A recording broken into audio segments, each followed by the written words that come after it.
Salut à tous et bienvenue pour ce 30e numéro des rétrospectives NBA 2025, 30e déjà.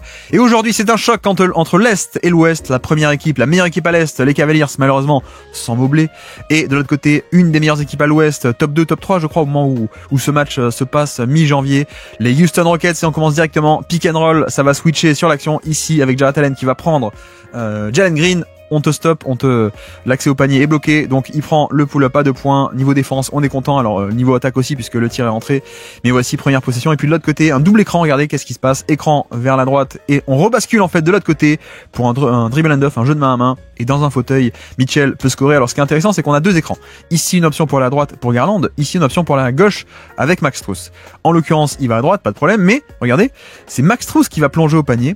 Et c'est le pick and pop va être fait par Jarrett Allen. Alors qu'on pourrait se dire, il faudrait faire l'inverse. Il faudrait plutôt que le gros plonge au panier et le shooter reste à 3 points. Mais en fait, pourquoi est-ce qu'on fait ça? Parce que le pick and pop n'est pas un pick and pop. On sait que c'est juste pour enchaîner beaucoup plus et beaucoup mieux sur la vraie action. L'action qui nous intéresse, c'est dans le flow de l'action.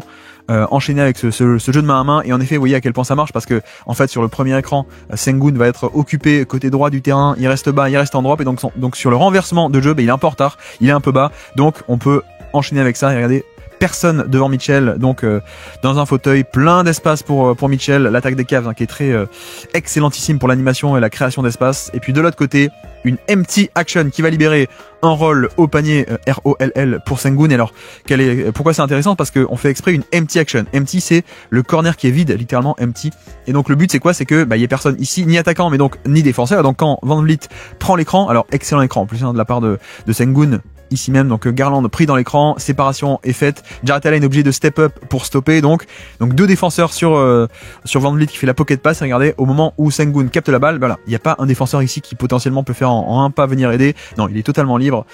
Donc voilà, les empty action qui est un classique en NBA évidemment. Et puis là, un autre classique, les pick and roll entre petits pour obtenir un switch. Et ensuite, on va l'attaquer.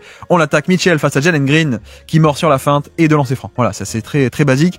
Je réexplique aussi, mais pourquoi est-ce qu'on a un switch de manière automatique sur les pick and roll entre petits? Parce que imaginez que 2 restent sur Mitchell, ça veut dire que le poseur d'écran, si 2 sont sur le ballon, le poseur d'écran pourrait être seul pour pick and pop ici tout seul à 3 points. Donc ça on veut pas. Donc on switch, mais le problème c'est que on concède un mismatch et cette fois-ci on n'a même pas le temps de venir aider. Juste le premier rideau qui est pas assez bon. Jalen Green qui se fait un peu cibler et qui mord sur la feinte. Et puis ici même, balle à Sengun face à Jarrett Allen. Au niveau des match-ups défensifs, c'est le poste 5 sur le poste 5 et excellente action. Cette fois-ci l'aide se déclenche sur l'un contre 1. Alors c'est bien déjà de le faire attaquer depuis le périmètre et face au jeu, parce qu'il est quand même très bon face au jeu. On commence à rentrer dans le drive ici même. Le spacing est pas top, vous allez me dire, et en effet c'est pas top, mais ce qui est intéressant c'est de mettre Amen Thompson dans le dunker spot, justement. Dunker spot, c'est l'espace ici proche du panier, autour du panier. Et en fait, quand l'aide va venir, il va pouvoir plonger sous le panier et un peu finir à la manière d'un intérieur, hop, sous le panier. Excellente passe de la part de Sengun. Donc c'est vrai que parfois en termes de spacing, on aimerait bien qu'il y ait tout le monde à 3 points, etc. Faire un maximum d'espace, c'est vrai. Mais parfois, comme je dis aussi beaucoup pour Denver avec Aaron Gordon, parfois Gordon et Jokic, less is more. Voilà, moins c'est plus. Et que parfois vaut mieux non pas un mec à 3 points, mais un mec sous le panier pour offrir une option de passe. C'est un peu l'idée. Et là, le fait est que ça fait aussi partie des forces du profil de Amen Thompson qui, regardez, je mets un peu ralenti, c'est n'importe quel petit ne pourrait pas faire ça, c'est-à-dire en un pas sans prise d'élan, il sent même pas la balle sur les genoux, voilà, le temps de charger le saut. Non, directement il saute, il décolle. Donc ça, tous les petits ne peuvent pas faire ça, et il va dunker par-dessus Jarrett Allen. Ça non plus, tous les petits ne pourraient pas faire ça. Donc c'est aussi le super pouvoir d'avoir un Amen Thompson en meneur, entre guillemets meneur, c'est que la finition autour du panier est également assez fabuleuse. D'ailleurs, regardez où est-ce qu'il est, Amen Thompson, il est sous le panier encore une fois, dunker spot. Bref, on attaque Sengun face à Jarrett Allen, cette fois-ci pas trop d'aide qui va se déclencher, donc on le laisse opérer, il va au panier, il loupe et le rebond. Voilà, très très simplement, le 1 contre 1, quand ça reste à 1 contre 1, Sengun qui fait du mal à Jarrett Allen. Et puis là, juste l'attaque des Cavs, c'est-à-dire empty action ici même, on attaque en semi-transition, ici donc un écran pour entrer à l'intérieur, c'est ce qui est fait, et le cut en même temps, le cut à 45 degrés de Dean White qui va venir plonger dans le dos de l'aide ici, puisque on a Dylan Brooks qui va pas venir aider parce qu'il y a un très bon shooter à une passe près, c'est Mitchell, donc il vient pas aider Dylan Brooks. Par contre, l'aide vient depuis Amen Thompson, et donc que fait Dean Wade? Il plonge dans le dos, et vous voyez que ce mouvement, c'est le mouvement et l'animation qui crée l'espace ici. Donc là, un magnifique service, magnifique passe de la part de Garland pour le cut au panier de Dean Wade. Donc cette attaque des Cavs magnifique qui se déroule ici. Et puis là, pareil, vous avez vu le switch face à Jalen Green. On veut pas lui concéder un décalage, on veut pas lui concéder une ligne de drive. Donc on switch ici sur l'écran. Voilà, donc pas d'espace, en tout cas pas de drive. Mais comme Jarrett Allen switch, il reste un peu bas. Il y a de l'espace pour le pull-up à 3 points, donc il dégaine. Voilà, clairement il y a cet aspect très très simple de dire laissons-le en switch et on va plutôt parier sur le fait qu'il va pas forcément nous battre tout le temps sur ces 1 contre 1 parce qu'il est quand même, il y a beaucoup de variance dans le jeu de Jalen Green, on va dire. Et puis là, pareil, le cut, les mouvements, vous l'avez peut-être pas vu, mais c'est un pick and roll qui semble assez sommaire pour le coup. Donc Garland et Jarrett Allen, le voici. Mais regardez aussi le mouvement. On a Ty Jerome qui va remonter depuis le corner vers l'aile de ce côté. On a Niang depuis l'aile vers le corner ici même et le cut sous le panier de la part de Max Strus. Et cette animation va totalement perturber les rotations puisque regardez, Harrison ne peut pas juste très simplement venir aider sous le panier. Non, il est obligé de suivre son shooter, donc il est pas forcément en bonne position. Il peut pas dézoner ici, prendre le temps puis revenir. Non. Et de même, le stunt, notre ami Van Vliet qui est censé faire un stunt, donc c'est-à-dire je viens, je dézone, je gêne le drive et je reviens sur le shooter, mais il peut pas non plus puisque son shooter s'échappe, donc mince, je peux pas dézoner. Donc tout le monde est occupé par ses mouvements et donc personne ne vient s'interposer sur le drive de Garland. Là on est typiquement sur la circle offense de Memphis, donc on détaille bien à chaque fois, mais là c'est ce mouvement où Garland va sur la gauche, tout le monde va sur la gauche et donc les stunts et le cadrage du terrain n'est pas possible. C'est parfait et vous voyez qu'encore une fois il n'y a pas tant que ça de passe, c'est juste le mouvement des joueurs qui fait que l'attaque des Cavs produit de l'espace. Et puis là, hop, juste pick and roll, poste 1, poste 5. Cette fois-ci, on ne switche pas. Voilà, mais quel est le but? C'est d'aller cibler dans l'espace George Niang. George Niang qui est en défense ici sur Sengun. Donc hop, on donne la balle, tête de raquette, isolation. Il y va, coup d'épaule. Mais cette fois-ci, Jarrett Allen qui vient aider en deuxième rideau. Donc le tir est stoppé un peu plus loin du panier, on va dire. Et puis ici, du mouvement, un step-up screen pour Ty Jerome qui va attaquer dans la raquette. Le flotteur, voilà, ça on le connaît, à la limite le flotteur par-dessus l'immense et le très très long, l'interminable Harrison. Donc là c'est le toucher de balle de Ty Jerome qui était à 60% sur les flotteurs cette année, c'est un peu absurde. Et le step-up c'est quoi? C'est on fait une feinte d'un côté, on fait semblant que le jeu aille sur le côté gauche pour en fait renversement de jeu vers le côté droit ici, et en même temps que le ballon arrive, on a un step-up screen ici. Donc je monte poser l'écran de la part de Sam Merrill. En plus, vous avez vu que Sam Merrill c'est pas un big, c'est un petit et surtout c'est un shooter qui vient même pas poser l'écran. Donc en fait, il fait une course croisée, il fait un ghost screen, il va même pas poser l'écran, hop, juste je m'écarte. Donc en l'occurrence Van Vliet se dit bah mince, il y a pas d'écran, je ne switch pas, ce qui fait qu'il y a un temps d'avance et donc Ty Jerome peut débouler dans la raquette avec Harrison pas bien en face parce que au niveau de l'écran ça n'a pas été bien négocié défensivement. Et puis là les roquettes qui sortent, les ciseaux, littéralement le système en ciseaux on appelle ça, qui va donner un drive pour Cam Whitmore, l'excellent Cam Whitmore, le sophomore. Donc hop, on met en tête de raquette Steven Adams, une coupe d'un côté, une coupe de l'autre côté. Donc ça fait un espèce de X, comme ça on appelle aussi X out parfois. Et bref, c'est les ciseaux. Voilà, on peut l'appeler aussi comme ça. Et donc en l'occurrence, ça libère une ligne de drive parce que on vient aussi cibler. Pourquoi on fait ça? Pour cibler Tristan Thompson qui est sur le terrain, alors que je pense qu'en 2025 il ne devrait pas y être sur le terrain, mais on l'a dit. Evan Mobley est absent. Et puis on repasse de l'autre côté, 27-30, les Cavs à -3 et désormais à -1 sur ce drive de la part de Mitchell. Là c'est très simple, pour le coup on a un excellent défenseur sur Mitchell qui est de niveau all defense, c'est Amen Thompson. Mais qu'est-ce qu'on fait? On fait un pick and roll pour aller cibler Steven Adams dans sa mobilité et dans l'espace. Voilà, très simple. Vous voyez que cette fois-ci il n'y a pas trop de mouvement au niveau off-ball. Tout le monde reste tous les shooters restent à leur endroit. Juste, voilà, Adams il peut être très précieux sur le rebond offensif, défensif, plein de choses. Le passing on l'a vu, mais il est quand même assez fragile au niveau de la défense, la mobilité de pick and roll, donc on va le tester. Et puis là, une possession où vous avez vu, on est en zone pour justement un peu protéger Tristan Thompson et les autres. Pas que, mais on a Thompson qui est, bon, c'est pas la folie. On a Mitchell, c'est pas la folie. On a George Niang, c'est pas la folie en défense. Et même la ligne de 2, c'est Sam Merrill et Ty Jerome. Donc là, on est sur une possession, on a 5 mauvais défenseurs. Je pense qu'on peut quasiment dire ça, voire même pas quasiment. Donc zone défensive 2-3. Qu'est-ce qu'on fait? Le contre-move à une 2 en haut et 3 en bas. Vu qu'il y a que 2 défenseurs en haut, on fait un surnombre ici, 3 contre 2. Ça on l'a déjà vu il y a pas longtemps, le match contre OKC. Donc voilà, un pick and roll qui occupe les 2 défenseurs de la zone du haut, de la ligne du haut pardon, et puis on kick out sur le 3e qui est en haut, c'est Cam Whitmore qui est donc un peu tout seul, qui peut driver jusqu'au panier. Le tir est contesté pour le coup, mais on a Amen Thompson pour le rebond offensif. Alors c'est loupé une première fois, mais est-ce qu'il va y arriver une deuxième fois? Hop, ça kick out, et derrière Cam Whitmore, rebond offensif, il met le 3 points. Voilà, là clairement la zone, c'est pas parce qu'on aime bien faire une zone, c'est pas parce qu'on est terrifiant sur zone, c'est surtout pour essayer de protéger l'un et l'autre, et même les 5 défenseurs sur le terrain sont pas très bons, mais vous avez vu à la fin, c'est quoi? C'est Amen Thompson et son rebond offensif, vu qu'il n'y a pas de spacing, autant ne pas rester à 3 points, vu que de toute façon ça sert à rien, autant aller attaquer le rebond, c'est un peu le mantra des Rockets de cette année, allons-y, allons rebond offensif pour multiplier les secondes opportunités. Et puis là pareil, vous avez vu zone encore 3 contre 2, enfin pas 2-3 pardon, donc 2 en haut, 3 en bas, et donc créer un 3 contre 2 sur la ligne du haut. Donc cette fois c'est pas un pick and roll sur le ballon, c'est un flare screen, donc un écran qui s'éloigne du ballon ici. Adams qui pose un écran à l'extérieur de la ligne de 2 ici, donc clairement ça va être un peu le rôle de soit Niang monte mais donc le corner est libre, soit Niang reste en bas et l'aile va être libre. Là il monte, donc on transmet vers le corner, 3 points ouverts et bingo. Voilà, ça c'est de l'attaque méthodique, on sait ce qu'on fait, il y a une ligne de 2 en haut, on crée un surnombre, et ensuite le point de tension c'est est-ce que lui va monter ou pas, et quand il monte, extra passe facile, et 3 points. C'est très basique, mais quand c'est bien exécuté, bah c'est létal, hein, pour le coup. Donc voici. Et puis de l'autre côté, les Cavaliers, le jeu de main à main pour Sam Merrill, le pull-up à 3 points, et bingo, voilà. C'est aussi pour ça qu'il est sur le terrain. En défense, il est pas top, mais sortie d'écran, une première fois, ça marche pas. Jalen Green est bien resté accroché, donc hop, pas d'ouverture ici. Donc, qu'est-ce qu'on fait? On lâche la balle. On fait un deuxième jeu de main à main, et cette fois-ci, un peu plus de séparation créée, et directement, et encore, je dis plus de séparation. Oui, c'est un tout petit peu plus, mais regardez à quel point Jalen Green il est encore là, Jalen Green. Ici, pourquoi est-ce qu'on déroule ça aussi? Parce que, encore une fois, Steven Adams, c'est pas un mec qui va monter très haut sur les écrans. En tout cas, on veut pas trop. Donc là, le fait de faire des pull-up ou des dribble and off, c'est de tester un peu et de se dire que il va pas monter. Donc forcément, on aura de l'espace. Et là, en effet, c'est ce qui se passe. Adams ne monte pas, donc le pull-up à 3 points est ouvert et disponible. 38-39, les Rockets, toujours à +1 dans ce match disputé. Pick and roll, drive and kick. Bon, malheureusement, c'est loupé à la fin par Tristan Thompson. Est-ce que Mitchell va réussir à nettoyer ça? Oui, il y arrive. Voilà, clairement, le plan de jeu est très simple. Un premier écran ici même, mais en fait qui est un ghost screen et qui permet d'attaquer directement. Donc le ghost, un écran fantôme, hein, littéralement écran fantôme. Il n'y a pas d'écran, regardez, juste une course croisée. Et donc il y a un peu de perturbation de la défense parce qu'on sait pas qui prend qui finalement. Est-ce qu'on fait un switch ou pas vu qu'il n'y a pas vraiment d'écran? Est-ce qu'on change de responsabilité ou pas? C'est un peu l'idée. Et en plus le contre-move de split le pick and roll, il passe entre les deux défenseurs. Hop, il attaque pile au bon moment où la course croisée se fait. Et donc là, mince, personne devant Mitchell qui ensuite la finition, plutôt le passing aérien autour de Adams. Bon, malheureusement, Thompson il est resté bloqué il n'y a plus les qualités athlétiques, donc il n'a pas pu conclure, mais Mitchell a réussi à conclure derrière.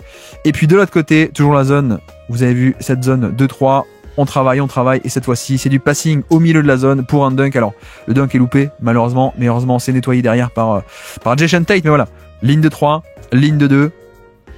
Ici même, donc pick and roll qui va occuper deux défenseurs avec un troisième qui est là. Vous notez que cette fois-ci le troisième de la ligne du bas, Mitchell, il est déjà un peu plus haut pour compenser, pour pas qu'il y ait un surnombre de 3 contre 2, il est déjà un peu plus haut, voilà. Mais sauf qu'ensuite, on va avoir l'autre contre-move d'une zone, c'est quoi? C'est que le big va se mettre entre les lignes de la défense, voilà. Tu te mets pile au milieu, une ligne en bas, une ligne en haut, toi t'es pile au milieu, et donc là à partir de là, c'est facile, je viens fixer le cut dans le dos. Voilà, les Rockets qui développent quand même pas mal de bons systèmes, hein, par rapport à cette zone, ils étaient préparés, donc c'est parfait. Et puis là, on n'est plus en zone, on est sur de homme à homme. Ici, Van Vliet, pas de switch, le pick and roll est très très bien neutralisé et maîtrisé. On reste en drop, voilà, enfin en drop. On n'est pas si bas que ça, hein, pour le coup. On est en drop, on est en retrait par rapport au niveau de l'écran. On n'est pas en deep drop ici dans la raquette. Le fait est que l'écran est posé très haut. Donc Jarrett Allen, même pour rester en retrait, il est quand même obligé de monter un peu haut. Et surtout, il reste un peu haut. Pour le coup, vous voyez qu'il recule pas de suite, hein. Il reste un tout petit peu haut. C'est presque un soft switch, on pourrait dire, parce qu'en fait, il y a quand même la crainte du pull-up à 3 points. On veut pas le donner de manière trop ouverte. Donc on reste un peu haut, et quand Garland est de retour, hop, je descends. Voilà, c'est un peu ce côté où il faut un peu maîtriser, au moins dissuader un peu le pull-up à 3 points. C'est ce qui est fait, donc c'est parfait. Le pick and roll n'a rien donné, donc on enchaîne sur une autre action côté Rockets. En tout cas, on va essayer. Jason Tate, action secondaire qui va au panier. Le dunk, non pas le dunk, il finit un peu plutôt en finesse. Mais voilà, c'est quand même, moi j'adore Jason Tate et sa main gauche. Joueur un peu sous-estimé à mon avis, mais bref, Jason Tate vient un peu sauver l'action alors que le pick and roll avait été bien fait. Et puis la zoom action pour le rookie, je crois que c'est Tyson, hein, si je ne dis pas de bêtises. Donc zoom action, qu'est-ce que c'est? C'est un écran et un jeu de main à main. Un écran plus un jeu de main à main. Jalen Tyson, je crois, j'espère que je me trompe pas, qui vient prendre les deux. Hop, il récupère la balle ici et on va attaquer en fait Sengun, hein. C'est très simple, hein. Le plan de jeu c'est ça, c'est on attaque Sengun et son positionnement, le drop. Vous avez vu que finalement Sengun va pas rester en 1 contre 2 puisqu'on a aussi un Tarison qui va coulisser. Tarison ou non? Oui, Tarison qui vient coulisser pour aider sur le roll éventuellement pendant que Sengun prend le drive. Ici se décale sur le drive et donc Tarison prend le roll. Donc c'est parfait, tout est bien contesté. Hop. Donc on reste à 48-42, les Rockets à +6 et puis là double écran, double drag screen, donc piqué dans la deux écrans. En fait non, c'est pas vraiment un pick and roll, vous allez voir, c'est une get action. Donc il lance la balle et il va la chercher. Voilà. Garland, c'est un peu, alors c'est de la nuance, hein, pour le coup, c'est pas si différent que ça, mais pick and roll classique, on va dire, il dribble et il prend l'écran en dribblant. Ça vous connaissez un peu le principe. Get action, c'est je prends pas l'écran en dribblant, je balance la balle. Et off-ball, je vais chercher la balle. C'est un jeu de main à main en fait. Et l'idée c'est quoi? C'est que ça se développe un peu en NBA, ce genre de choses, parce que il y a le côté où quand tu es off ball, en fait, tu te déplaces plus librement, plus facilement. Donc là, c'est un peu l'idée d'aller faire ça. On enchaîne re-screen de l'autre côté immédiatement. Donc ça, c'est bien exécuté. On va cibler le drop de Sengun. Je m'installe dans la raquette. Bon, malheureusement, c'est loupé. Vous avez vu à quel point est-ce que sur le premier écran, on obtient en switch Amen Thompson, et il se fait un peu piéger parce que là, il passe sous l'écran sur la get action. Il se dit, mais non, mince, je suis en retard, donc je passe sous l'écran pour ressortir de l'autre côté. En fait, non. Le re-screen ici même, qui est immédiat, ça c'est scripté. Hein. C'est pas improvisé, c'est scripté. Donc c'est parfait, et on va attaquer Sengun dans l'espace au niveau du drop. Et bon, là pour le coup, le tir est manqué, mais c'est quand même un tir de grande qualité, totalement ouvert dans la raquette. Un peu dommage de le louper d'ailleurs. Mais bref, donc 51-42, reste 5 minutes dans cette première mi-temps. Encore une fois, Jarrett Allen en jeu de main à main, cette fois pour Max Strus. La passe qui est balancée, aïe aïe aïe. C'est dommage parce que tout était bien fait hein, sur cette action, juste la passe à la fin, c'est un peu dommage. Donc voilà, zoom action ici, un écran, un dribble end-off pour Max Strus qui va remonter, avec en même temps un cut de Garland qui va venir aspirer la défense en coupant vers le corner. Le but c'est que regardez, il va passer dans la raquette, et en fait Van Vliet est censé être un peu le mec dans la raquette qui doit aider au niveau du drive, sauf qu'il se dit bah non, il faut que je ressorte sur mon shooter. Là Tarison se dit bah non, c'est pas moi le low-man, c'est plutôt Van Vliet, donc moi je suis aussi mon attaquant. Bref, la ligne de drive est parfaite, elle est totalement libérée, vous avez vu, plein d'espace, et c'est juste dommage qu'à la fin la passe soit un peu trop forte par-dessus pour Jarrett Allen. C'est pas la faute de Jarrett Allen, là c'est Max Strus. Mais encore une fois, admire un peu le mouvement collectif, hein, ces rotations tout en même temps, ce mouvement des Cavs qui va créer l'espace, générer l'espace, c'est parfait, sauf à la fin, donc c'est pas parfait. Mais en termes de jeu, c'était quand même très très beau. Donc 51-42 toujours, et puis juste Sengun face à Jarrett Allen, hop, et cette fois, meilleure défense de Jarrett Allen. Voilà. Là, clairement, sur le pick and roll, on n'a pas non plus c'est assez bien contenu, hein, depuis le début, le pick and roll, avec en plus, je sais pas si vous voyez, mais Max Strus fait une ice defense, regardez. Il se positionne pour empêcher que l'écran aille au milieu, pour empêcher que Van Vliet prenne l'écran au milieu. Je t'oriente plutôt vers la ligne de touche, vers l'extérieur, donc je t'empêche d'aller au milieu. C'est parfait, on te laisse, on t'enferme de ce côté-ci. Donc que fait Van Vliet contre move à ça? C'est pocket pass à l'intérieur vers le rollman qui lui, plutôt que poser l'écran, vu que tu l'empêches de prendre l'écran, je m'écarte au milieu. C'est ce qui est fait. Donc la balle est tout de même au milieu, 1 contre 1 dans l'espace face à Jarrett Allen, et il déclenche le tir peut-être un peu tôt, ou en tout cas les longs bras de Jarrett Allen viennent parfaitement contester ici. Donc bonne défense de Jarrett Allen et bonne défense des Cavs au niveau du pick and roll. Ici pour l'instant Van Vliet n'arrive pas trop à opérer sur pick and roll sur ce match. Vous avez remarqué, pas de pull-up, pas de drive, pas trop de passing non plus. Et puis donc là pareil, pick and roll avec Jalen Green et Sengun. Green qui va driver et venir fixer un peu Jarrett Allen, on ressort, et puis tête de raquette, pareil, 1 contre 1, Sengun contre Jarrett Allen. Cette fois-ci, il va y aller un peu plus bully, le coup d'épaule, hop, je me libère, le petit tir, le petit flotteur dans la raquette, c'est parfait. Et l'autre côté, Garland avec Jarrett Allen qui va essayer de lui rendre l'appareil, tant bien que mal, mais il n'y arrive pas. Il a pas, c'est pas le même qualité hein, de post-up, parce que oui, je l'ai pas dit, pardon, mais grosso modo ça démarre en pick and roll. Là, vous voyez bien que ça démarre en pick and roll, sauf qu'à la fin, en fait, on est sur une situation de post-up. Donc en fait, le pick and roll vient juste t'installer sur le post-up, hein, presque. C'est un peu l'idée. Et une fois qu'on est là, c'est comme si c'était un post-up, donc comme si c'était un vrai 1 contre 1 et pas du tout un pick and roll avec tu es lancé pour le alley-oop, etc. Et là, c'est pareil, pick and roll, Sengun qui va rester en drop. Donc la passe est faite par Garland. C'est un peu dommage parce que vu à quel point est-ce que Sengun est un peu bas, je pense que Garland aurait pu un peu aller titiller et continuer un peu à driver et à provoquer le chaos. Là il fait pas, il lâche la balle assez tôt, il lance dans l'espace Jarrett Allen, sauf que Jarrett Allen c'est pas pareil. Là en plus vous voyez que Van Vliet vient aider, Amen Thompson aussi vient aider ici même, donc peut-être une passe qui a été manquée de la part de Jarrett Allen ici, de dire mince, il y a Amen Thompson, peut-être qu'il faudrait que je fasse l'extra passe ici. Il la fait pas pour une fois, alors que d'habitude il est très bon là-dessus. Donc action loupée, mais la défense qui se resserre dans la raquette pour les Rockets. Vous voyez à quel point ils sont monstrueux dans cette occupation de l'espace intérieur, les Rockets. Et puis la pick and roll, Van Vliet, ça y est, un peu de flow, et on libère pour un roll au panier. Et cette fois-ci c'est un vrai roll, et il va chercher les lancers francs. Voilà, ça c'est un peu plus de mouvement. Ça commence avec la balle au poste haut, ici même, et avec une zoom action ici, donc un écran, un dribble end off pour Dillon Brooks. Mais en fait non, il va juste prendre un écran et aller au panier, et c'est le premier poseur d'écran qui ressort, pick and roll dans le flow du jeu. Voilà, le but de tout ça, c'est que cette première action vient un peu perturber switch, pas switch, etc. Vous avez vu que Garland prend, du coup il switch sur Dillon Brooks, donc Max Strus doit switcher, mais du coup quand Van Vliet ressort très tôt, Strus est un peu en retard, vous voyez la distance ici, donc comme il est en retard, ça va permettre de venir beaucoup plus facilement fixer Jarrett Allen qui est obligé de step up ici même parce que Strus est en retard. Et donc comme Jarrett Allen monte, la pocket passe pour libérer dans son dos pour Sengun qui va aller au panier chercher la faute. Voilà, tout ça part du fait que on fait pas juste un pick and roll classique et frontal, et une première action ici qui vient un peu perturber au niveau du premier rideau, hop, un premier cran de retard, et comme il y a un cran de retard, Jarrett Allen doit compenser, et comme il doit compenser, le roll est un peu plus libre. Voilà, tout ceci est très très bien exécuté niveau Rockets, donc c'est parfait. Et puis ici, encore une zoom action, cette fois-ci, ça kick out, Garland, ça switch bien, mais en plein milieu de la raquette. Jarrett Allen avec la faute. Donc, encore une fois, jeu de main à main, ici même, Amen Thompson reste accroché. La défense se resserre avec Dylan Brooks qui va venir à une passe près, elle va venir boucher l'espace et gêner le drive. Plus Van Vliet également, donc ça kick out, le close out de la part de Dylan Brooks. Il attaque Garland. Et le problème, c'est qu'au bout d'un moment, il y a trop de rotation. Trop de rotation. Et vous voyez qu'à la fin, on a tout le monde a step up, tout le monde a compensé, etc. Et donc, au final, Jarrett Allen, le pivot, n'est plus défendu par Sengun. Il est un peu tout seul sous le panier, défendu par Van Vliet. Et pourquoi j'ai laissé cette action dans ce débrief tactique, c'est que, encore une fois, le passing de Garland, le passing en mouvement, la capacité à lire, à scanner le terrain à tout moment, ça fait quand même déjà 2, 3, 4 très très belles passes de Garland dans ce match. Et puis là, le retour de la zone. Et donc, qu'est-ce qu'on fait? On met la balle entre les deux lignes. C'est parfait. Et là, on crée comme si c'était un vrai 1 contre 1. Voilà, ça c'est très basique. Donc, la ligne de 3 en bas, la ligne de 2, Garland et Mitchell en haut. Et donc, on met juste un mec entre les deux lignes, qui est pour l'instant défendu par personne, pour le coup, vu qu'il est entre les deux lignes. Et pourquoi aussi? Parce que il y en a un au milieu, un au panier, c'est Amen Thompson, et un tout en haut. Donc en fait, on a 2 lignes, mais dans la verticalité du terrain, vous voyez, en fait, on a 3 joueurs des Rockets. Donc tout à l'heure, on parlait de créer un surnombre ici sur le plan horizontal. Là, on crée un surnombre sur le plan vertical, en fait, parce que pour le coup, on a la ligne du haut qui s'occupe de Jalen Green, d'accord. Donc Garland est sur Jalen Green. En bas au panier, Jarrett Allen descend sur le 3e sur Amen Thompson. Donc en fait au milieu, on a Sengun qui va être tout seul pour le coup. Donc là c'est créer un surnombre de point de vue vertical. Quand Max Strus descend prendre Amen Thompson, Jarrett Allen peut remonter, sauf que c'est trop tard et donc c'est comme si on crée un 1 contre 1 en plein milieu de la défense. Et c'est parfait, c'est exploité. Donc voilà, à noter, il y a des surnombres. Parfois, ici, on crée un surnombre contre la ligne du haut, 3 contre 2. Mais là, on voit bien le 3 dans la verticalité qui permet de créer des trous dans la défense. Donc vraiment, on est sur une masterclass offensive de la part de Ime Udoka contre la zone. Je trouve que on déroule des systèmes anti-zone assez fabuleux pour le coup. Et puis là, pareil, vous l'avez vu, cette fois-ci dans l'horizontalité de la défense, ligne de 2 en haut, ligne de 3 en bas, et qu'est-ce qu'on fait? On crée un 3 contre 2 sur la ligne du haut avec un écran et un shooter. Cette fois-ci, Dean Wade monte, donc extra passe comme tout à l'heure, 3 points ouverts pour Dylan Brooks.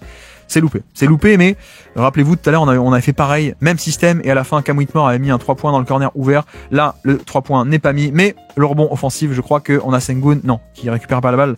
Mais bref, on a encore libéré et généré un très bon tir à 3 points. Pour le coup, on est toujours en zone ici, vous avez vu, zone avec 2 en haut, 3 en bas, et on vient se placer en plein milieu de la zone, au milieu des 2 lignes, là où personne ne défend. Donc Jarrett Allen est obligé de monter pour compenser, et donc le fait de monter, parce quand on fait une zone, certes, on est en zone, mais on est quand même un peu obligé de défendre des attaquants. On va pas rester, non, moi ma zone c'est là, donc moi c'est pas mon mec. Non, au bout d'un moment il faut quand même compenser. Donc là on défend des joueurs, c'est pas que des espaces du terrain. Et quand ils montent pour prendre un peu forcément Dylan Brooks, donc Dylan Brooks attire le pivot du milieu de la zone du bas, il attire un peu haut, et donc ça libère dans son dos. C'est fait exprès, ça libère dans le dos vu que Jarrett Allen monte dans son dos. Sengun peut prendre la position au post-up. Bon, c'est juste dommage que la passe soit mal faite, mais là, encore un très bon système de venir, attirer vers le haut le pivot, et en bas, Sengun, un mismatch face à Dean Wade. Dommage que le service ne soit pas bon, mais c'était encore assez ingénieux pour le coup de la part des Rockets. Et puis là, juste pick and roll, la passe qui était faite vers le dunker spot, mais bon, là un peu trop gourmand les Rockets au niveau de cette passe, et un peu trop gourmand Sengun qui là a essayé de glisser ce ballon dans le dos pour Amen Thompson, mais je crois que c'est Max Strus qui veille au grain ici même. Très bon positionnement de Max Strus. Et donc bref, 50 plus 6 pour les Rockets dans cette fin de première mi-temps, 2 minutes à peine. Chasse au mismatch qui malheureusement ne donne rien, mais regardez, en fait Mitchell appelle Sengun. Moi je veux cibler Sengun, donc Jarrett Allen vient me l'apporter, sauf que les Rockets ils veulent pas. Les Rockets ils veulent pas que Sengun se fasse cibler, donc que fait Van Vliet? Il dit attends. Toi va sur Dean Wade et moi je prends Jarrett Allen, comme ça t'es pas impliqué. Bon, sauf que le contre-move est assez facile. Regardez, Mitchell dit non, va-t'en, dégage Jarrett Allen, je veux pas de toi du coup. Je vais chercher Dean Wade, comme ça on va quand même arriver à impliquer Sengun. C'est ce qui est fait ici. Bon, ça donne pas grand chose vu que le premier rideau est quand même de très très bonne qualité. Regardez la défense de Amen Thompson qui se fait pas prendre dans l'écran. Le petit saut d'appui ici, je reste accroché, donc ça donne rien. On rebascule de l'autre côté. Ici, Garland, qui cette fois, lui, va pouvoir attaquer Sengun. C'est ce qui est fait. 2 sur le ballon, mais il attend. Et le fait est que Sengun ne peut pas se permettre de rester trop longtemps ici pour contenir le drive. Pourquoi? Parce qu'il défend pas Jarrett Allen cette fois-ci. Il défend Dean Wade. Et oui, c'est en ça que le changement a été important. Et donc au bout d'un moment, il se dit mince, lui il a le pick and pop, donc je reviens. Et donc vu qu'il revient, il peut pas stopper le drive. Et donc Garland peut aller dans la raquette pour le drive. Voilà, tout cette chasse au mismatch qui a l'air de ne rien donner de premier abord, en tout cas sur la première action ça ne donne rien, mais vu qu'on a été obligé de kick out Sengun sur Dean Wade, ça change toute la problématique du deuxième écran où Sengun est obligé de revenir sur le pick and pop et donc Garland peut avancer sans personne devant lui. Pour un flotteur est recollé à 4 points d'écart à peine, reste 1 minute 30 dans ce match, toujours la zone, toujours au milieu de la zone. Voilà, bon cette fois-ci c'est beaucoup trop facile pour le coup, beaucoup trop facile. 3 en bas, 2 en haut, donc tout cet espace en plein milieu des deux lignes. Et là, Jarrett Allen monte mais un peu trop en retard, voilà c'est trop facile, beaucoup trop facile, ce tir largement ouvert en plein cœur de la défense. Donc 58-52, toujours les Rockets. Van Vliet, kick out aux 3 points pour Amen Thompson. Et il le met. Bon, il le met, mais c'est totalement la couverture défensive. Pour le coup, c'est voulu par les Cavs. Donc là, je crois qu'on est plus du tout sur de la zone. On est vraiment sur du homme à homme. Vous voyez qu'à quel point est-ce qu'il monte haut. Notre ami Jarrett Allen, hop, il monte très haut même au niveau de l'écran. On veut pas donner le pull-up à 3 points. Donc voilà, 2 sur le ballon à peu près. Et donc on va kick out vers Amen Thompson. Pourquoi ? Parce que Max Strus deuxième rideau, les deux sont resserrés dans la raquette. Vous voyez que Dean Wade et Max Strus sont dans la raquette pour protéger le roll. Vu qu'il y a 2 sur le ballon, ils pourraient passer au-dessus et donc Sengun pour aller dans la raquette. C'est pas le cas. Dézonage de la part de Max Strus qui en plus, regardez, c'est voulu, il fait un soft close-out, il va pas se jeter, voilà, il se jette pas du tout, juste on te laisse shooter, je ferme pas du tout agressivement, je te laisse shooter, et c'est juste, entre guillemets, juste que cette fois-ci Amen Thompson le met, donc tout va bien pour les Rockets sur cette fin de première mi-temps. Et donc on peut attaquer notre deuxième mi-temps avec 61-53, un petit écart pour les Rockets, grâce notamment aux 3 points un peu surprise de Amen Thompson, et directement vous voyez la très belle attaque des Cavs avec un système qu'on peut appeler One, qui s'appelle One, enfin en tout cas que Mike Budenholzer appelle One à l'époque des Hawks et même des Bucks. Donc c'est en fait on remonte la balle d'un côté sur une aile et de l'autre côté c'est juste un écran qui se rapproche du ballon pour un shooter. Donc à l'époque, c'était beaucoup Kyle Korver qui faisait ça sur ce système One. Vous tapez One sur YouTube, vous verrez. Donc là, Max Strus sort de l'écran, prend l'écran et sauf que comme Sengun est bas, on va pouvoir l'attaquer, le drop et libérer la passe. Et vous voyez à quel point on a beaucoup d'espace aussi. L'espace est quand même assez incroyable. On a côté faible Brooks qui veut pas lâcher du tout Mitchell parce que Mitchell est un très bon shooter, donc il va pas aider. C'est peut-être un peu une erreur pour le coup. Mais voilà, l'exécution est quand même assez parfaite. Et là, il s'arrête pas du tout pour le 3 points. Ici, Max Strus, il va venir curler vers le panier. Il vient fixer le drop et la pocket pass pour Jarrett Allen qui fait une feinte et finir au panier. Voilà, c'est quand même très beau tout ça, ce mouvement, cette exécution, cet espace. Moi j'adore cette attaque des Cavs et Kenny Atkinson. Et puis de l'autre côté, le retour du shotmaker, en tout cas on l'espère. Non, pour l'instant c'est pas trop là. Notre ami Jalen Green qui fait pas un gros match, d'habitude sur des grosses rencontres on lui donne beaucoup de ballons sur tu vas cibler un tel, tu vas attaquer un tel, voilà. Là pour le coup il obtient le switch sur Mitchell et il va tenter de l'attaquer, mais le problème c'est que il va pas au drive, il prend encore une fois un pull-up et cette fois-ci il le manque le pull-up. Donc voilà, ça fait aussi partie du profil Jalen Green. C'est aussi pour ça qu'il y a beaucoup de variance, c'est parce que c'est pas tant que ça des drives, c'est beaucoup de pull-up et donc parfois il y a beaucoup plus de manqués qu'on le souhaiterait. Et puis là, juste 1 contre 1, on va cibler Jarrett Allen. Le truc, je pense qu'en termes de plan de jeu, Udoka il est quand même très fort là-dessus. C'est que on sait que les Cavs, il y a plus qu'un pivot. Vu que Mobley est absent sur ce match, vous avez vu qui étaient les autres pivots. C'était Tristan Thompson ou alors c'est George Niang qui joue aussi poste 5 ou alors c'est un peu Dean Wade aussi.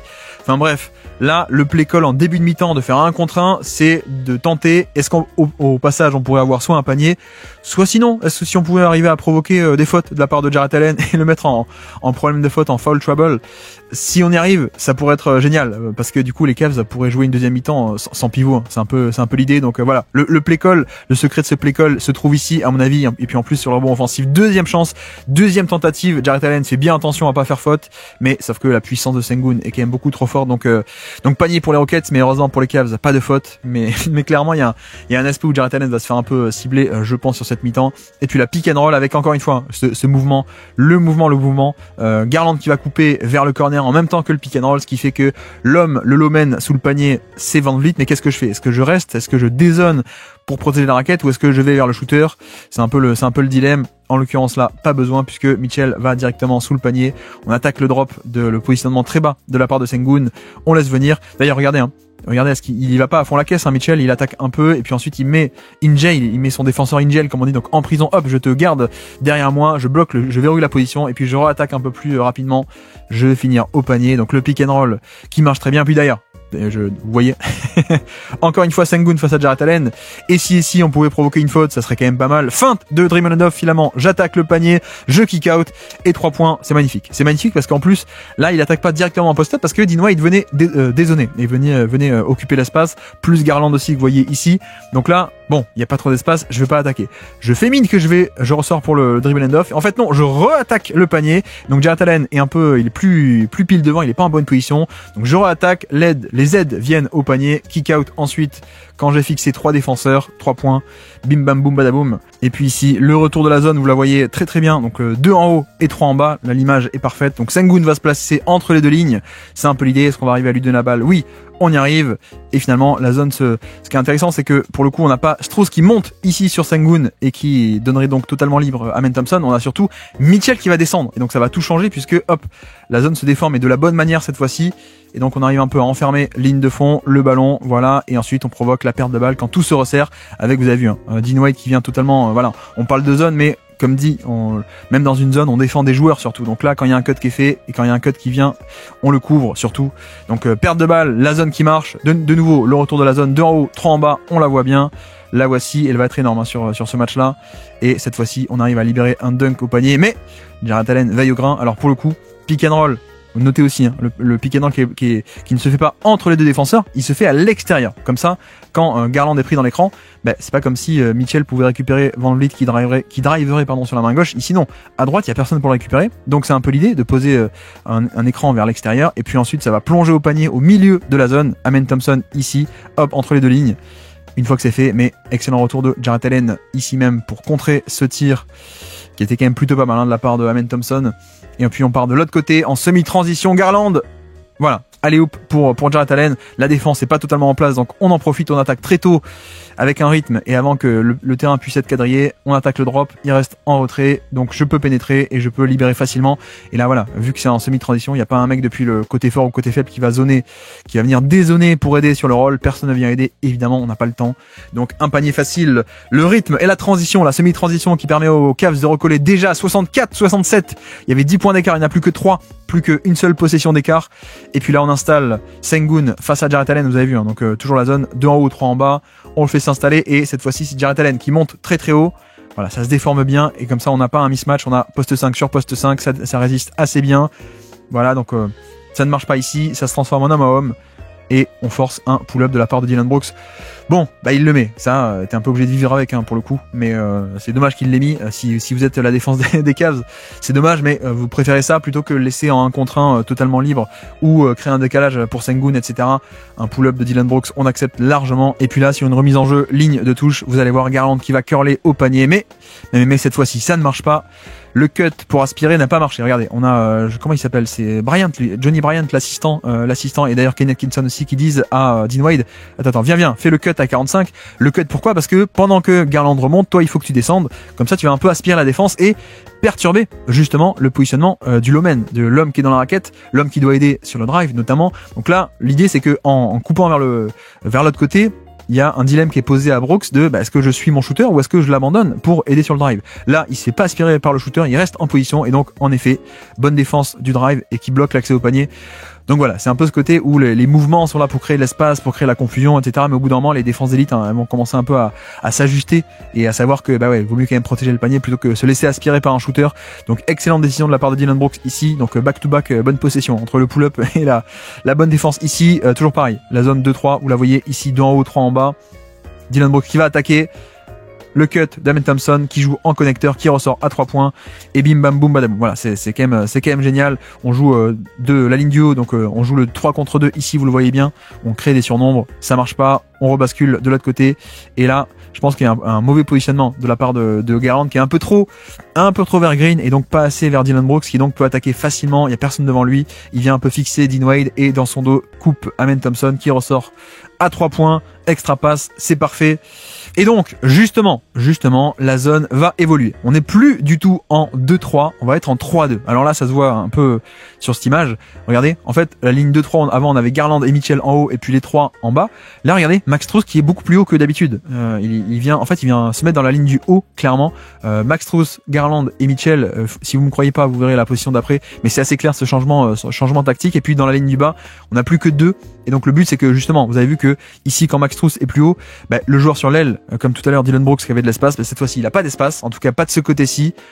Voilà, Jalen Green, pas d'espace, donc on rebascule de l'autre côté, et le fait de rebasculer assez vite, ça fait que, oui, cette fois-ci on a un surnombre de l'autre côté, attaqué par Dillon Brooks, extra passe sous le panier, c'est magnifique. Donc là, pour le coup, le changement tactique, on le voit pas. En tout cas, il a pas fait effet encore, puisque les Rockets ont quand même réussi à trouver une solution. Mais vous allez voir sur des possessions d'après où on évolue en zone 3-2 plutôt que 2-3. On le détaillera.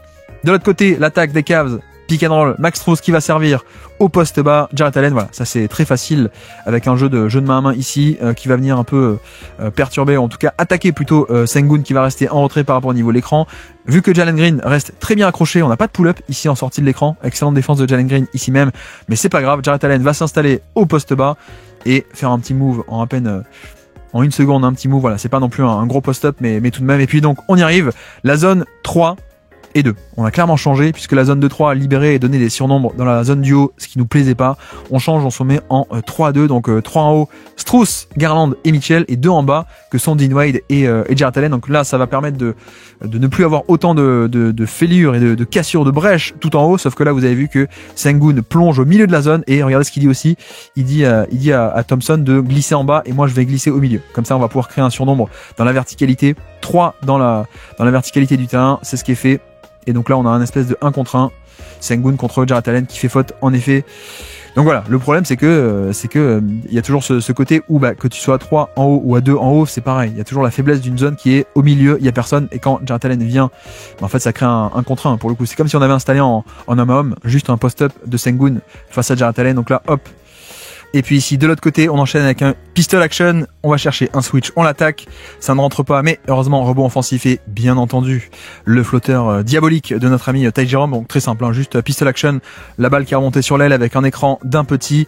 On va switcher l'action, évidemment, parce qu'on veut pas laisser Max Strus tout seul. On va pas rester 2 sur le ballon et Max Strus tout seul en pick and pop. Donc on switch. Mais qui dit switch dit que Jalen Green, plus fragile que Dillon Brooks, doit défendre notre ami Mitchell. Sauf que Mitchell arrive à aller au panier face à lui, plus facile évidemment.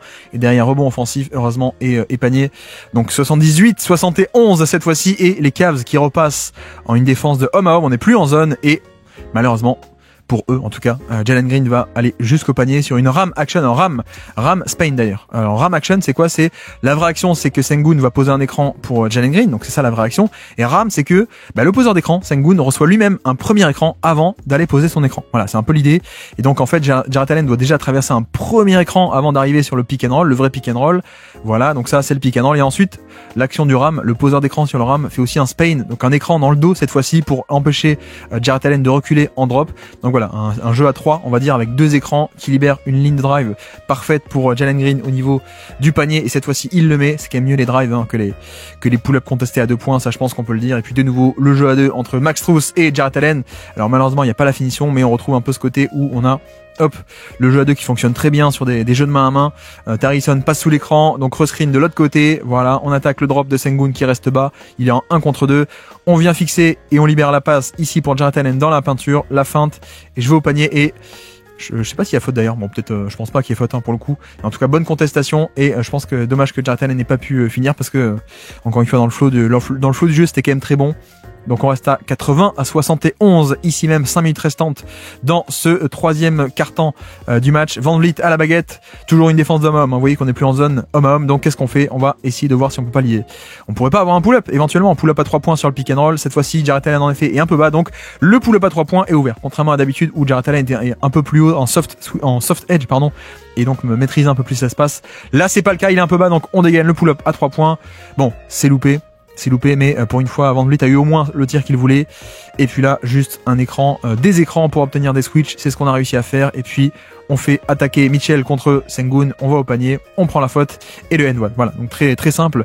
Ici avec en fait Van Vliet. Voilà. De base, on a Harrison qui est sur Mitchell, qui est un défenseur excellentissime, mais surtout très grand, très long. Donc, il pourrait gêner un peu Mitchell. Donc, qu'est-ce qu'on fait? On fait un écran plus une course croisée. Ça va switcher au niveau des Rockets. Et une fois qu'on a un premier rideau qui est différent, voilà, une fois qu'on a fait notre préaction, qu'on a obtenu un premier rideau différent, on peut attaquer plus librement et en effet, c'est plus facile de distancer Van Vliet que de distancer l'énorme et le très très long Harrison. Donc cette fois-ci, Mitchell peut aller au panier, N1, 5 points d'écart à peine. Et cette fois-ci, pareil, chasse au mismatch et ça finit en flotteur dans la raquette avec, voilà, on va cibler notre ami Ty Jerome, qui est un très très bon joueur offensif, mais défensivement, c'est quand même moins bien. Donc on l'applique sur l'action. Là encore, les Cavaliers qui vont switcher sur les écrans entre petits, comme ça, pas de pick and pop et rien du tout. Mais Malgré le switch, vous voyez que Max Strus va tout de même un peu dézonner et il reste un peu en tête de raquette ici pour boucher l'espace et empêcher que on ait un vrai 1 contre 1 que Green puisse exploiter. Mais donc s'il dézone, ça veut dire que son shooter est un peu libre et donc extra passe. Et quand Strus fait son close-out, il revient vers le shooter, il est un peu en retard forcément, il se fait dépasser. Et donc voilà. La chasse au mismatch, même si à la fin c'est pas Green qui punit Ty Jerome, ça part de là en tout cas. Et puis ensuite on enchaîne avec cette fois-ci un écran posé de la part de Adams assez haut. Tristan Thompson qui est un peu bas, donc je dégaine cette fois-ci le pull-up à 3 points. Donc 2 possessions consécutives d'affilée de très bon niveau de la part de Green, cette fois-ci avec ici même la menace face au 1 contre 1 qui attire un deuxième défenseur. Et donc ça libère un flotteur plus facile pour les autres. Voilà, tout ça parce que Green a cette menace de 1 contre 1. Et puis là pareil, le pick and roll, le pull-up à 3 points, vu que tu attends un peu bas, je prends ce tir largement ouvert et je le mets. Donc 87-77, on reprend 10 points d'avance pour les Rockets en cette fin de 3e quart-temps. Ty Jerome à la baguette. Ici, on va cibler pourquoi est-ce qu'on fait un pick and roll, parce que regardez à quel point est-ce que Steven Adams est très bas, très bas, un deep drop par rapport au pick and roll. Plus, dans le même temps, aussi un Garland qui va soit poser l'écran, soit sinon ressortir à 3 points pendant que ça va rouler au panier. Sauf que cette fois, pas besoin, juste Ty Jerome, vu que tu restes très bas. Moi, j'en profite en sortie de l'écran, il y a personne, je prends le pull-up à 3 points très simplement. Donc là aussi, le plan de jeu est très simple, c'est que dès que Adams est sur le terrain, on va l'impliquer sur le pick and roll, vu qu'il est quand même moins bon sur pick and roll dans la mobilité de périmètre qu'ailleurs. Donc voilà, là encore, Garland qui l'implique sur pick and roll, il va rester un peu bas. Garland déclenche le pull-up à 3 points, mais cette fois-ci pour le coup, autant Ty Jerome était assez ouvert, autant là, regardez Van Vliet qui reste très bien accroché, qui conteste par derrière et qui gêne même. Donc le Garland est un peu en déséquilibre, c'est pas forcément un top tir pour moi ce tir là. Et donc les Rockets s'en sortent très bien. Mais voilà, c'est aussi pour dire pourquoi est-ce que les drops, parfois des systèmes en drop, des schémas en drop marchent très bien, parce que tu as toujours un premier rideau de qualité. Quand on parle par exemple les Bucks de Brook Lopez, etc. Pourquoi ça marchait bien? Parce que tu avais un premier rideau qui était fantastique. Je roule l'idée à l'époque où Rick Bledsoe, même avant ça, pour rester connecté et pour pas se faire punir sur le fait que le big attend bas. Bref, de l'autre côté, 3 points de Tari Eason face à quoi? Face à une zone. La zone 2 en bas et 3 en haut. Cette fois-ci, vous la voyez, la même zone 3-2 plutôt que 2-3. Donc, la tentative de créer un surnombre ici ne marche pas parce que le pick and roll ici 2 contre 2, mais Georges Niang est ici. Donc là, on n'a pas du tout un surnombre sur la ligne du haut comme tout à l'heure. En effet, donc pas trop de décalage. Donc ça marche pas, mais sauf que Adams a plongé dans le dos et en effet, l'autre problème, c'est quoi? C'est que tu t'es pas en surnombre ici, mais t'es en sous-nombre. De l'autre côté, t'es en sous-nombre en bas, t'es pas en sous-nombre en haut, t'es en sous-nombre en bas. Et donc en effet, quand Adams plonge dans le dos là, dans le dos sur le pick and roll, il plonge en plein milieu de la défense, là on a un 3 contre 2. 3 contre 2. Et c'est le problème, c'est que forcément tu vas forcément avoir un surnombre quelque part, soit en haut, soit en bas. Là, très bonne lecture d'Adams qui vient punir. Et puis là, semi-transition, on attaque Amen Thompson dans l'espace. Pas d'écran, juste Garland. Premier pas face à Amen Thompson. Il va jusqu'au panier, il finit avec le flotteur. Ça fait du bien. Un petit peu de création pure de la part de Garland. Et puis de l'autre côté, Amen Thompson va tenter de driver lui aussi jusqu'au panier. C'est manqué, mais rebond offensif. C'est fait, voilà. Là, on a un aspect très basique on va profiter de la pose d'écran de la part de Adams qui pose un très bon écran sur Garland ici même et Amen Thompson qui a pas de pull-up et donc peut-être que là il faudrait passer sous l'écran, je pense d'ailleurs au passage, ou que d'ailleurs Dean Wade attende un peu plus bas vu qu'il n'y a pas de pull-up, mais là il attend un peu haut et donc il se fait un peu avoir par Amen Thompson qui peut aller jusqu'au panier et finir avec le rebond offensif. Donc toujours 96-85 et là excellent système, excellente exécution, mais le panier n'est pas là à la fin, donc c'est juste en semi-transition. Vous voyez que la défense n'est pas encore totalement en place. Un double drag, justement, des drag screens, c'est des écrans en semi-transition. Donc un premier écran de Niang, un deuxième de Dean Wade, et en fait Niang va rouler au panier avant même que le deuxième écran puisse être pris. La passe par-dessus, timing parfait. Sauf qu'on a une excellente rotation de la part de Cam Whitmore, pour le coup. C'est là où on voit les énormes progrès qu'il a fait. Autant en année rookie il était catastrophique en défense off-ball, autant là cette rotation elle est magnifique, vraiment assez admirable, alors qu'en plus il défend un très bon shooter à 3 points, il défend sa Merrill, donc là basiquement au niveau NCAA ou même au niveau lycée etc, on te dit non, un shooter tu l'abandonnes pas, tu restes sur ton shooter. Là non, on applique les bons principes et surtout vaut mieux protéger le panier que le 3 points. Magnifique rotation, voilà, c'est parfait. J'espère qu'il va pouvoir un peu plus exploser à Washington désormais qu'il est chez les Wizards, mais ça a été pour moi le gros progrès par rapport à 2024, c'était les progrès défensifs, notamment off-ball où il est devenu largement viable, même plus que ça Cam Whitmore, donc voilà, je suis assez fan désormais. Bref, 1 contre 1, Ty Jerome face à Steven Adams, le pull-up à 3 points, évidemment ça rentre puisqu'on est en 2025, donc Ty Jerome rentre tout, pick and roll, ça va switcher. Ici, on ne sait pas trop pourquoi d'ailleurs ça switch, je sais pas pourquoi, mais en tout cas on switch et donc 1 contre 1 assez facilement. Il est battu et toujours ce truc de cibler Adams dans le périmètre. Et puis là, vous avez vu le retour de la zone, mais en 2-3, zone 2 en haut et 3 en bas. Donc on repasse sur l'autre zone, non pas la 3-2 mais la 2-3. Et pareil, on met Adams en plein milieu, on fait du mouvement autour, Tarison qui va dribbler, qui va driver face à Ty Jerome, ça se resserre autour de lui. Et voilà, là, bonne défense, c'est exactement ce qu'on veut de la part de la zone, c'est-à-dire que certes, le premier rideau, Merrill et Ty Jerome, il peut se faire dépasser parce que c'est pas des bons défenseurs, ok, mais au milieu de la zone, la ligne du bas, on a au panier, on a notre ami Jarrett Allen qui va venir aider parfaitement sur le drive, voilà, c'est parfait. Sauf que derrière, les Rockets récupèrent le rebond offensif, je crois, ou je me trompe, ou non, je crois pas. Je crois qu'ensuite, il y a sortie de balle. Bref, donc 98-91, toujours plus 7 pour les Rockets. Dans ce quatrième quart-temps, il reste 8 minutes dans ce match. Et là, c'est pareil, zone 2-3, vous la voyez, 2 en haut, 3 en bas. Le pick and roll ici avec Adams qui va rouler au milieu entre les deux lignes. Voilà, là on voit bien aussi le 3 contre 2 avec c'est Jason Tate qui remonte exprès ici. Dean Wade remonte aussi avec lui pour créer un 3 contre 3 plutôt que 3 contre 2, sauf que de l'autre côté, Adams roule au panier, mais Jarrett Allen est encore là. Jarrett Allen est encore là, proche du panier, c'est tout le but de cette zone et de mettre le pivot proche du panier. Il vient, il compense, fait la rotation et concéder un flotteur à Steven Adams, on est totalement content. Le problème c'est ça. Le problème c'est la suite, c'est que après le flotteur, il y a le rebond offensif. Et ça on le répétera jamais assez, mais les Rockets c'est le jeu des possessions, le jeu des rebonds offensifs, ils sont fabuleux là-dessus. Presque, ils préfèrent louper des tirs et prendre le rebond proche du panier plutôt que mettre des tirs, si on caricature un peu. Donc toujours la menace du rebond offensif avec ces Rockets qui sont du rentre dedans, qui font du cassage de bouche assez étonnant. Là toujours pareil, 2 en haut, 3 en bas, la zone, vous la voyez, sauf que Mitchell reste pas dans la zone du bas, dans la ligne du bas, il monte un peu pour compenser ici. Donc là, 3 contre 3, pas forcément de décalage, et quand le ballon vient vers Green, hop, Sam Merrill revient et Mitchell redescend. Donc c'est parfait. Et même au milieu, on a Adams qui essaie de rouler au milieu, mais il est pris par cette fois-ci Jarrett Allen. Donc c'est parfait, la zone coulisse très bien pour l'instant. Et puis ça se transforme un peu sur du home-home, vous allez voir cette défense. Et juste un pull-up de Amen Thompson, on est content. Sauf que voilà, un rebond offensif, hein. Encore une fois, au niveau de la possession de demi-terrain, on a gagné. On a largement gagné. On a concédé aucun décalage. On concède un pull-up de la part de Amen Thompson, un non-shooter. On est content, sauf que il y a aussi une raison pour laquelle il est sur le terrain, Steven Adams, c'est que c'est un monstre de rebond offensif. Et donc là, il offre une deuxième chance et des lancers francs pour les Rockets. Voilà, jeu des possessions. Faudrait marquer ça sur le terrain quasiment pour les Rockets. De l'autre côté, voilà, de l'autre côté, tu nous punis au rebond et nous on va te punir sur ton positionnement et sur ta défense de périmètre. Donc c'est ce qui est fait, on l'attaque, pick and roll. Une fois qu'on a dépassé ici avec un bon écran de la part de Jarrett Allen, hop, Mitchell met Amen Thompson dans son dos. Il garde l'avantage, je te garde dans mon dos et la passe sous le panier, je viens fixer les deux défenseurs, hein. Les deux mordent sur la feinte, donc je libère au tout dernier moment, et puis Jarrett Allen finit son facile, c'est parfait, 98-93, 5 points d'écart dans ce match, là, le pick and roll, le cut dans le dos, c'est génial, il n'y a pas l'infinition à la fin, mais je crois qu'il y a des fautes qui est appelée, avec zone 2 et 3, et l'écran qui est posé en plein milieu, voilà, il va split la ligne du haut, et dans le même temps, vous allez voir, notre ami Jarrett Allen est obligé un peu de step up ici pour stopper parce que les deux sont éliminés, donc Jarrett Allen est obligé de stopper le drive et dans le même temps le cut de Amen Thompson dans le dos de Jarrett Allen qui a été obligé de monter. Si toi tu montes, ben moi je coupe dans ton dos vu que t'es pas en bas, grosso modo.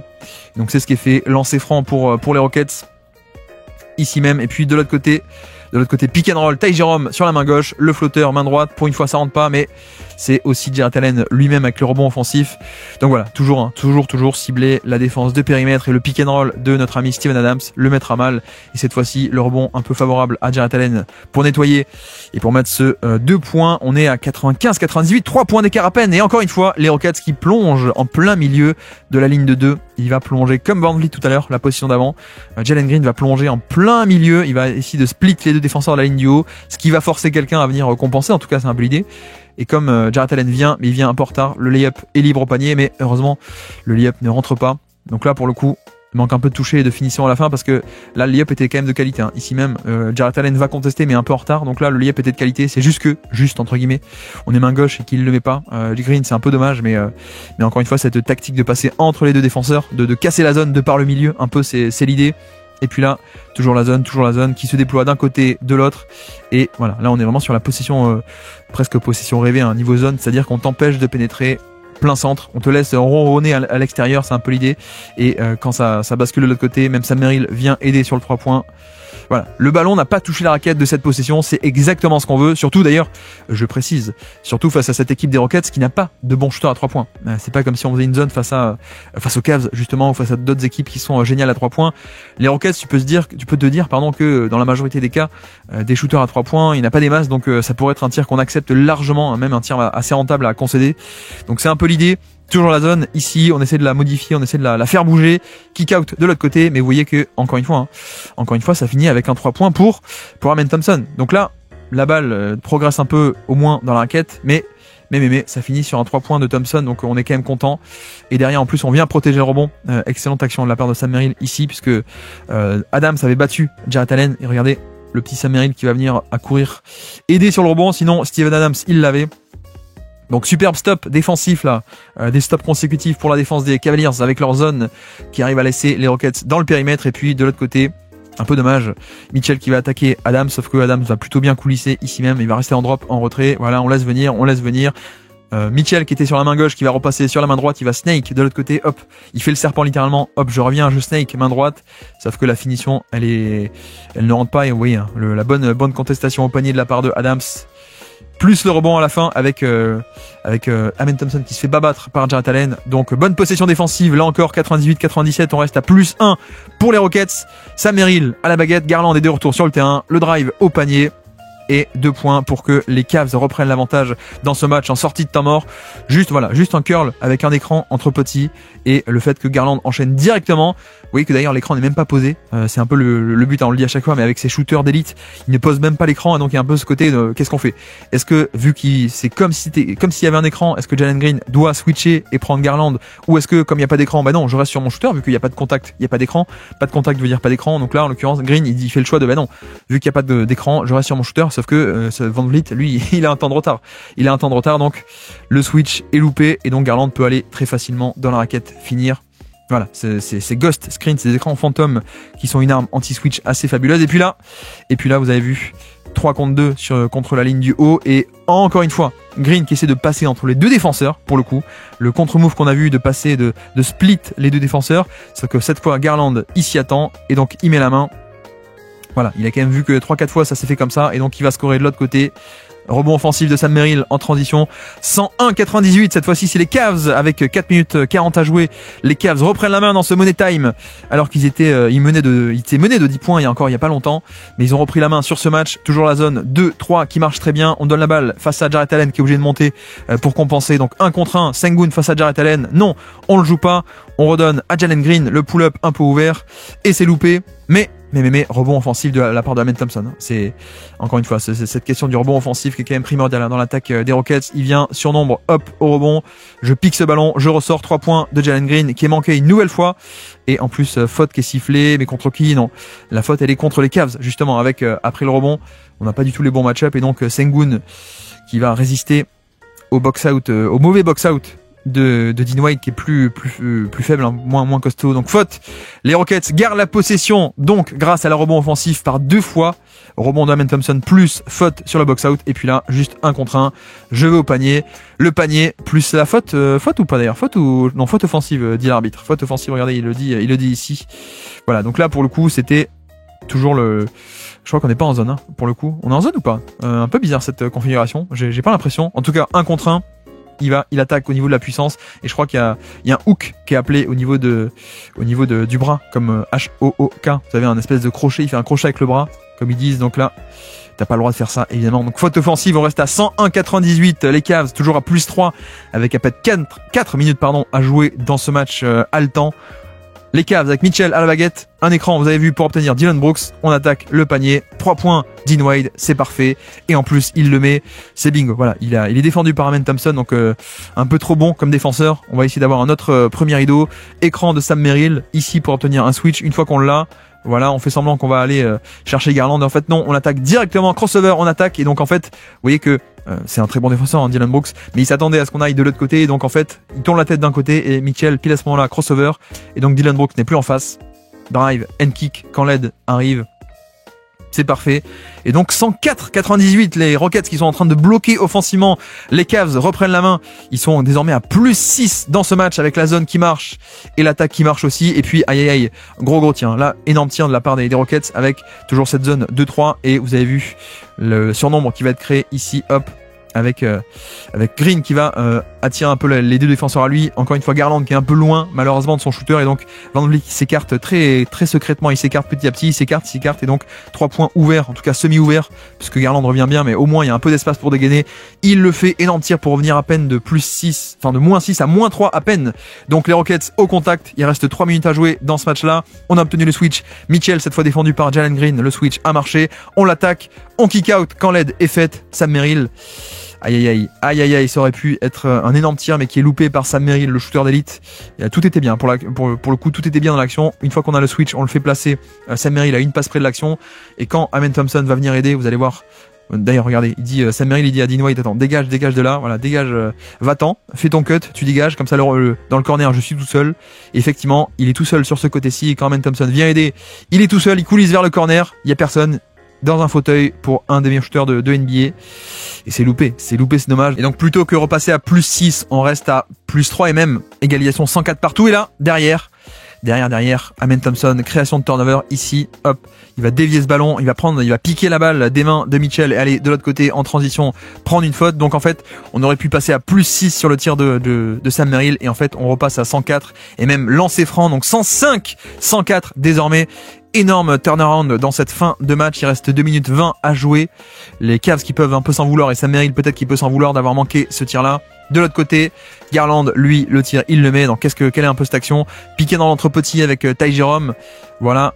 Pour obtenir un switch, on l'obtient avec un deuxième écran pour amener Jalen Green dans l'action. C'est lui qu'on va cibler. C'est ce qui est fait. Et là, il y a un peu mauvaise communication parce que je pense que les Rockets ne veulent pas switcher. Ils veulent pas offrir facilement Jalen Green à Garland. Donc, qu'est-ce qui se passe? On a Brooks qui reste sur Garland.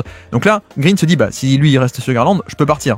Sauf que Brooks se dit l'inverse. Brooks se dit, tiens, si Green, il reste sur Garland, je peux partir aussi. Bref, les deux s'en vont. Garland est tout seul. Erreur de communication. Là, Sengun qui dit, mais non, qu'est-ce que vous faites, les gars? On laisse un 3 points ouvert pour Garland qui le met. Donc les Cavs qui repassent à plus 2, 107 à 105. Fin de match haletante. Cette fois-ci, Jalen Green face à Garland. Non, on fait tourner. Brooks qui attaque. Brooks face à Garland. Pull-up loupé. Donc les Cavs qui s'en sortent avec une bonne possession défensive. On est toujours à plus 2. On essaie un peu de griller le chronomètre en même temps. Garland qui attaque. Sengun et voyez, ça finit en perte de balle. Et c'est excellent parce que tout le match, Sengun est resté en drop par rapport au niveau de l'écran. Il était en drop, donc il attendait un peu bas. Et là, le play call défensif de Udoka, parfait pour surprendre l'adversaire. Ah bah mince, qu'est-ce qu'on fait? On le fait monter haut sur les écrans, même faire un edge assez agressif. Donc regardez, 2 contre 1 sur le ballon. Et clairement, Garland ne s'attendait pas du tout à ça. Donc ça, c'est le play call défensif qui vient totalement surprendre l'attaque. Et donc là, perte de balle. On n'arrive pas à trouver, à faire une passe par-dessus parce qu'on est surpris par ça. Donc on a réussi à neutraliser ce pick and roll et derrière, remise en jeu, pas perte de balle, mais ils ont gardé la possession, mais il reste à peine 2,6 secondes sur la possession. Donc Mitchell qui est obligé de rusher un tir par-dessus Amen Thompson. Et donc les Rockets s'en sortent avec la possession. Voilà. Comment faire un bon play call défensif? C'est ça. Il y a un élément de surprise qui est assez important. D'ailleurs, la saison de NFL a repris. Vous le savez sans doute si vous suivez un peu la NFL. Dans le play call, il y a aussi cet aspect de surprise parfois. Et donc là, c'est parfait. Udoka et son play call qui viennent récupérer la possession dans ce match alors qu'ils étaient à moins 2. Et avec ce edge un peu surprise, on récupère la balle. Donc 107, 105 toujours. Et de ce côté-ci, le pick and roll, on s'installe en post-up et on marque. Voilà, là c'est parfait. 2 en haut, 3 en bas, toujours en zone. L'écran qui est posé vers le côté. Vous voyez, on pose pas l'écran pour que ça rentre entre les deux défenseurs. On pose l'écran vers l'extérieur de la ligne de la ligne de 2, pardon. Donc là, quand l'écran est pris, on n'a pas un deuxième défenseur qui peut venir en compenser. Donc là, ça va déformer toute la défense. Et en effet, il peut pénétrer, personne devant lui. Je pénètre et j'attends. Et après l'écran, Sengun s'installe au poste bas face à Jarrett Allen. Une fois qu'on y est, on est proche du panier, un petit hookshot, ça il est capable. Et il le met, donc égalisation à 107 partout entre les Rockets et les Cavs dans cette fin de match. Et avec à peine 50 secondes à jouer pour le coup, donc on est en toute fin de match.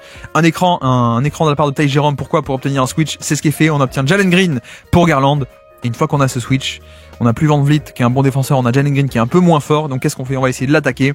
Est-ce que Garland va être capable de mettre le Dernier tir pour crucifier un peu ces Rockets. Eh bien non, perte de balle, excellente défense de la part de Green qui reste bien en face, les bras levés. Voilà, perte de balle, on va partir de l'autre côté avec Amen Thompson en transition. Faute sur lui, heureusement pas de lancer franc, en remise en jeu, ligne de touche. Donc 107 partout, reste 37 secondes à jouer dans ce match. Pas de zone homme à homme ici. Et vous avez vu que on va faire un edge. Notre ami Jarrett Allen va monter très haut pour essayer d'étouffer, faire un 2 contre 1 étouffant face au petit Van Vliet. Sauf que Van Vliet va réussir à libérer. Et donc une fois que c'est fait, c'est un peu, voilà, on a l'avantage. 1, 2, 3, 4 contre 3 défenseurs à peine. Le décalage est fait, on attaque, ça revient en position, mais on n'est pas face à Jarrett Allen, on est face à Dean Wade.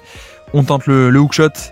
Et heureusement, c'est loupé. Bonne défense de Dean Wade. Mais là, clairement, je pense que les Rockets n'ont pas su exploiter parce que il y avait clairement un 3 contre 4, plutôt un 4 contre 3 en leur faveur. Et ça se finit en un hookshot contesté, notamment par Jarrett Allen aussi, qui était pas loin. Bon, là, c'est clairement le manque de spacing, qui est un peu dommage. Mais voilà, il y avait un côté edge où on avait réussi à attirer 2 défenseurs loin du panier. Et là, clairement, 4 contre 3, il y aurait pu avoir moyen de faire mieux. C'est pas le cas. Là, est-ce qu'on n'a pas une passe qui est manquée là pour un 3 points ouvert en catch and shoot à Jalen Green? En tout cas, Sengun ne veut pas lui donner. Un peu dommage. Ça aurait peut-être été très bien. Donc on reste à 107 partout. Et donc après ça reste 10 secondes à peine. Mitchell à la baguette face à Amen Thompson. Isolation pour tuer ce match. Le pull-up, c'est loupé. Et en plus, il y a rebond. Et en plus, il y a une faute offensive. Faute offensive qui est sifflée contre Jarrett Allen sur ce rebond offensif. Bon, je trouve ça un peu sévère. Hein. Je trouve ça très sévère parce qu'en fait les deux, ils sont en train de, ils font un câlin les deux. Hein. Donc Jarrett Allen a les bras sur Sengun, mais Sengun aussi, il a les bras sur Jarrett Allen. Mais bref, ça siffle faute offensive. Donc 2 lancers francs pour Sengun, il va les mettre. Donc on passe de 107 partout à 109, 107. Les Rockets à plus 2, il reste 4 secondes à jouer. Sortie d'écran pour Garland qui prend ses 3 points au dernier moment. C'est loupé, mais il y a une faute. Faute sifflée avec un Tarison qui malheureusement a fait faute sur Garland. Il switch sur l'écran mais un peu tard et surtout en fait il vient pénétrer dans la zone d'atterrissage comme on dit de Garland. Ouais, là il est clairement bousculé. Je pense que la faute est assez évidente hein. Pour le coup, c'est même pas tant Garland qui tend la jambe qui tente de provoquer une faute. C'est juste Tarison qui vient un peu trop dans l'espace de Garland et effectivement Garland peut pas atterrir tranquillement. Donc faute assez indéniable et en plus je crois que c'est même pas juste 3 lancers francs. Ils ont jugé que c'était une faute un peu dangereuse donc je crois que c'est 3 lancers francs plus la possession tellement c'était dangereux. Faute flagrante il me semble. Je crois qu'ils ont appelé ça. Donc 3 lancers francs. Garland qui peut tuer ce match avec pour les faire repasser à 110-109 sauf que il manque le premier. Mince. On va au moins pouvoir égaliser. On l'espère en tout cas. Il manque le deuxième. Donc 3e lancer franc. Heureusement cette fois il le met mais on est que à 108, 109. Heureusement il garde la possession vu que la faute a été jugée très dangereuse donc il garde la possession. Il reste 2 secondes. Mitchell par-dessus Amen Thompson pour gagner. C'est loupé et le rebond offensif aussi est loupé de la part de Garland. Là c'était ça aurait été improbable hein, pour le coup la fin de match de l'année je pense si Garland avait mis ce lay-up renversé sur rebond offensif. Et donc on termine comme ça, victoire des Houston Rockets 109-108 avec cette fin de match un peu improbable. La bataille de la zone, un très bon coaching de Udoka, un très bon coaching de la part de Kenny Atkinson. J'espère que ce décortiquage tactique vous aura plu. On se dit à très bientôt pour un prochain décryptage tactique. Ciao.